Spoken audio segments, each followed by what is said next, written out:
Hello, in this video I'm going to discuss and show technical evidence of the development of my website. When creating my site, I decided to use the online tool Codio. I use this instead of an offline local alternative such as Brackets, because Codio allowed me to access my work anywhere. Within my Codio project, I have a folder here named Static, which holds all of the different files I need for my website, for example the CSS files, the HTML files and the image files. I also have Google App Engine files down here, for example app.yaml, which defines different handlers required for the site. For example, the HTML handler, the CSS handler and the image format handler here. In order to deploy my website to the Google App Engine, I was required to install it on the Codio terminal. Doing this has allowed me to easily update my Google App Engine site using this code here. It requires me to type in my Google email and my Google email password. For doing this, it deploys my website and all of the files which have been changed since the previous deployment. Google App Engine allows me to gather data from users, both submitted by JavaScript forms on my website and also from their user accounts. As here you can see, I've imported user accounts from Google, and I've also imported the data store feature here. This is my index. It's stored in the index.yaml file. This was required for the Google App Engine to store the data correctly in the Google data store.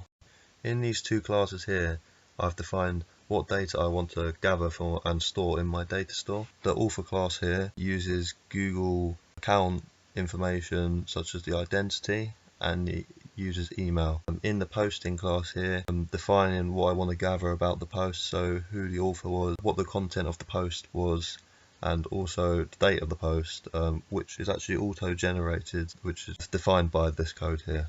This is my data store. As you can see here, I have all the different attributes which I defined earlier in the classes on the main.app file. So here you have the ID name of the post, the author's email of the post, the author's identity of the post, the content of the post, and the automatically generated date of the post. Here I've selected a individual record in my data store. As you can see here, it has more in-depth detail about each attribute. Up the top you can see the topic which the data has been submitted to by the user. It shows where they've posted their post.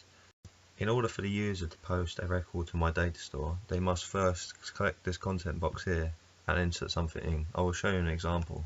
They then must select the post to forum button. My website automatically reads a record which the user has submitted, as you can see here at the top, the most recent submitted post.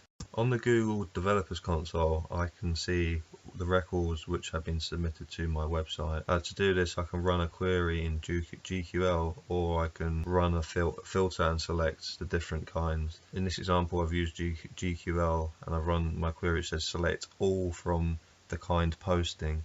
As you can see here, this bottom record is the record which I just submitted on my website. Here I've selected an individual entity and it gives me the opportunity to update the record. For example, here I can change an attribute, so I'm going to change this to this, and I could also add another attribute if I wanted to, but in this case I don't want to.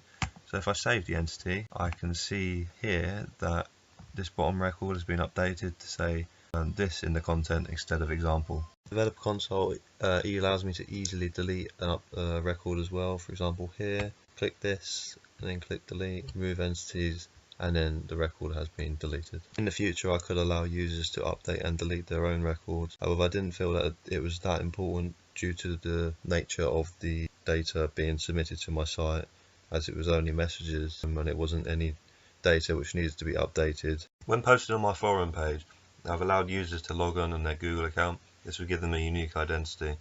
They can do this by clicking this link here. Clicking on the link then supplies the user with this secure login page where they can sign into their Google account. If a user is logged in to their Google account while posting on my forum, their Gmail will appear across the top of their post, for example shown here. If they are not, they will appear as an anonymous person. They can also log out by clicking this link. This code within my main.py file was used by my website to generate a login or logout URL. In order to use Google accounts on my website, I need to import them. I did this on the main.py file. Highlighted on line 4 is the code which I used to do so. To improve security on my website, I decided to use a HTTPS URL, as shown here at the top of the page. Using HTTPS supplied me with a security certificate shown here. To enable security certificates within my website, I need to use this highlighted code here within this HTML handler. In order to get Google App Engine to read my website files properly, I needed to use handlers. For example, if I didn't use my CSS handler as shown here, Google App Engine would have not read the CSS file for my website, and my website would have not appeared as I intended it to do so. In order to use data from my data store on my website, I needed to use a template method. I decided to use Ginger 2. This is the code I used to import it. Here are my template values, and also here's my template page, which is form.html. This is the HTML code for the page I'm going to use the template. So at the bottom here you can see how I've defined the templates. This is my forum page on my site. As you can see, posts have been taken from the data store and shown on the page. On my website I have two pages where the user can submit data. On both pages I've implemented JavaScript forms and buttons. This is the forum page where the user can submit posts by entering something in this form here and then clicking this submit button here.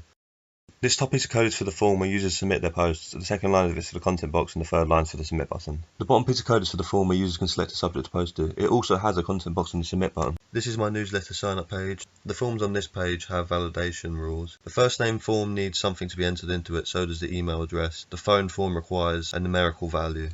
This is the JavaScript code for the validation rules. The first bit of code is for the first name form, the second bit of code is for the email form, and the third bit of code is for the phone form.